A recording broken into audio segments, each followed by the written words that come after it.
What is going on, YouTube people? Neo Cards and Comics here today to talk a little NFL overreaction in the sports card world. That's right, we were a whopping, I don't even know, 2 days into the season. I'm recording this Tuesday evening. And we are already seeing some absolutely crazy price movements on, not too crazy, but just the one in particular we have to talk about. It just, you gotta love it. You got to love the world of sports cards and just how all of this nonsense comes out sometimes. So we're not going to run through every individual player or anything super crazy like that. I picked out a few that actually had some movements on the old charts and graphs. We're still pretty early in the week, so a lot of prices haven't fully swung yet. This will take some time to kind of play itself out, especially on the downward trends on stuff. Guys we're not going to talk about today just because there really hasn't been a ton of movement yet. And I don't know that it's anything to be concerned about. The biggest one really is Joe Burrow. And like I said, I didn't pull any charts and graphs for him. But he didn't play at all in the preseason. The weather was super crappy in Cleveland. I'm not super surprised by this. Now, we'll see what they look like next week. They have a very tough game against Baltimore, another division game. We'll see what they could do in that one. I believe he did this exact same thing last year to start the season. He just seems to typically be a slow starter and then picks things up. If you believe in Burrow, and the Bengals sure did, they just gave him a boatload of money. There may be a buying opportunity somewhere in here. I think most people are going to stay pretty patient with Joey B. I could be wrong on that one, but that's just how I kind of see it. I am not freaking out about the Joe Burrow experience at this point. Someone could, but I'm not.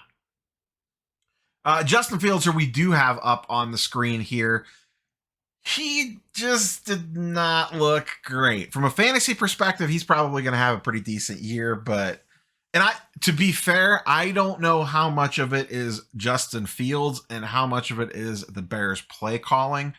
Regardless, I ran this for the last 14 days. This is his PSA 10 Silver Prism. He is down a cool 25%, and you can see most of that happened over the last couple of days here, coming off of Sunday's game. Like I said, fantasy-wise, I think he could put up good numbers. I am more concerned with the Bears play calling than I am with actual Justin Fields talent. I don't think we really have a good picture on what's exactly going on with him, given the play calling this past weekend. Daniel Jones, boy, oh boy, that Cowboys game on Sunday Night Football was rough. His stuff wasn't super high priced to begin with. His PSA Silver 2 weeks ago was going for about $310, $315. It's down a cool $100, 35% drop already in 2 weeks, and that sale just occurred yesterday on September 11th, or yesterday when I am recording this video. Pretty big drop for him at 33%, 200 or 300 to 200. They looked absolutely god-awful. We'll see if they can rebound this week. The Cowboys just absolutely took it to them. It was brutal. If you had Dallas defensive special teams going for you, you had one hell of a week in fantasy football. On the upswing, some guys that went up. Tua, Silver Prism PSA 10. Pretty nice jump up for him. 32% increase, once again, all from the last couple of days. Was $475-ish prior to the season starting, is now up to $625. Here's the thing about Tua. It's not about talent. Dude looked absolutely fantastic last year for a bulk of the season. It's all about the concussions. The concussions with Tua are so scary. I think even if he plays really, really well, it's going to put a ceiling on his card values because he could be one hit away from retirement. Once again, I mentioned this in the preview video to the season starting. When your starting quarterback says he contemplated retiring over the offseason, typically not a great sign. And I think we've all seen the video of Tua getting absolutely blitzed last year and basically passing out on the field. Scary, scary stuff with Tua. But when he is upright and he is healthy, boy, him, Tyreek Hill, Mr. Waddle, they can absolutely light up the scoreboard. He had a huge week one. Tyreek Hill had a massive week one. But I do think the concussion concerns are always going to be in the back of people's minds when they're buying his cards. He would be a very, very scary long-term hold. Because even if he gets through this season fine, who's to say that this doesn't crop back up again in the future. That's the scary part with the old Tua. Can't talent, he looks great, but it's funny too with Tua. Everyone was super worried about the hip injury coming out of college, and that really, for the most part, has not been that big of an issue. But it is all about these concussions with him. Brock Purdy, PSA 10 Silver Prism, leading up to the season, going for about $600, jumped up to $750. San Francisco looked absolutely dominant against the Steelers. As a Browns fan, you just hate to see it. Oh wait, no, I don't. But they looked great. Their defense looked amazing. Just completely shut Kenny Pickett down. Didn't pull any graphs on Pickett, but he is definitely one that looked pretty rough. I don't want to say too much bad about him because the Browns play them this week, and I am not about to invite that curse upon myself. So we will save that for the following week. The Browns don't need any help in regards to bringing curses and blowing games upon themselves. Back to Brock. 49ers, like I said, look absolutely fantastic. He played really, really well. Just super efficient. Team looked great. They are obviously a big Super Bowl contender. He has a ton of weapons around him. The defense is loaded.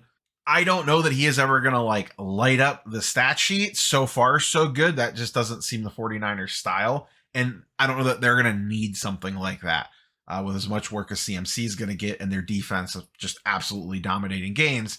He's not going to be in the position like Tua where he has to throw for 400 and some yards in a game to pull it out most weeks. So his overall numbers might be depressed, but from a winning standpoint and carrying a team to a Super Bowl or whatever, or leading a team, I should say, because really the rest of the team's kind of carrying him, or they're all carrying each other. It's a very loaded unit.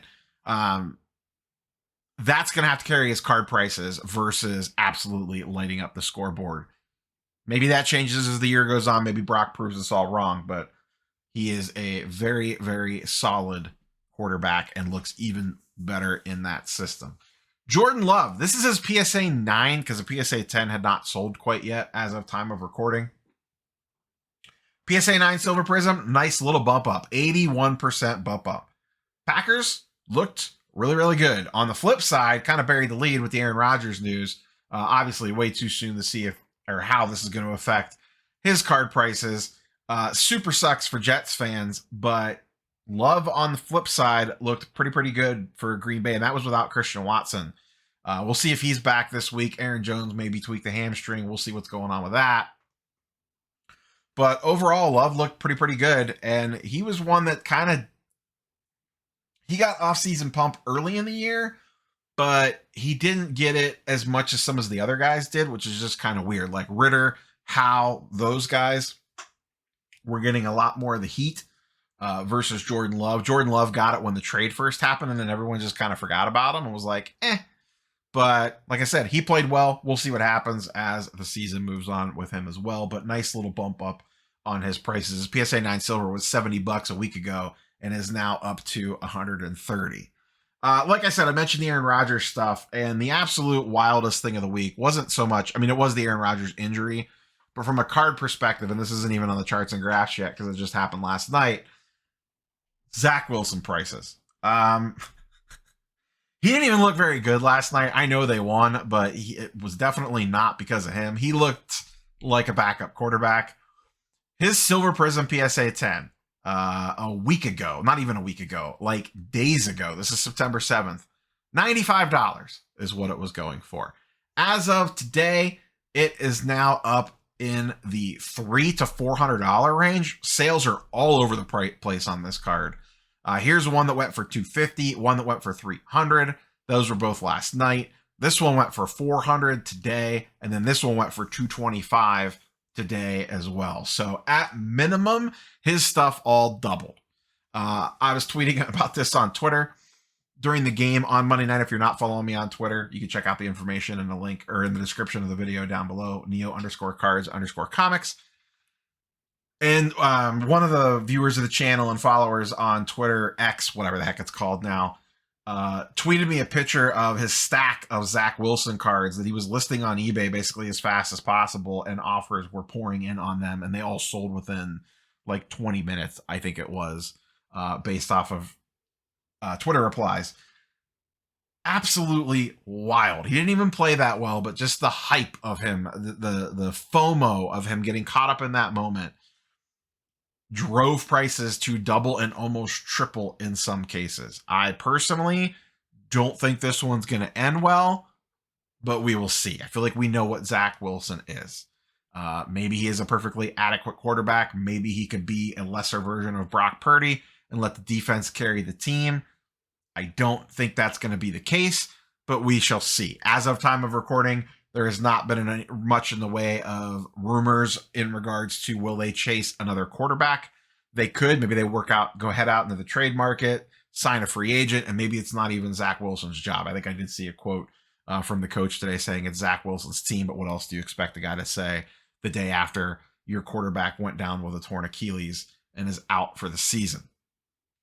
Overall, we'll see how this affects Garrett Wilson's value, as a lot of money got pumped into him. Now, he had a tremendous catch. Guy's super talented, but I'm not sure he's going to be able to put up monster numbers with Zach Wilson throwing him the football.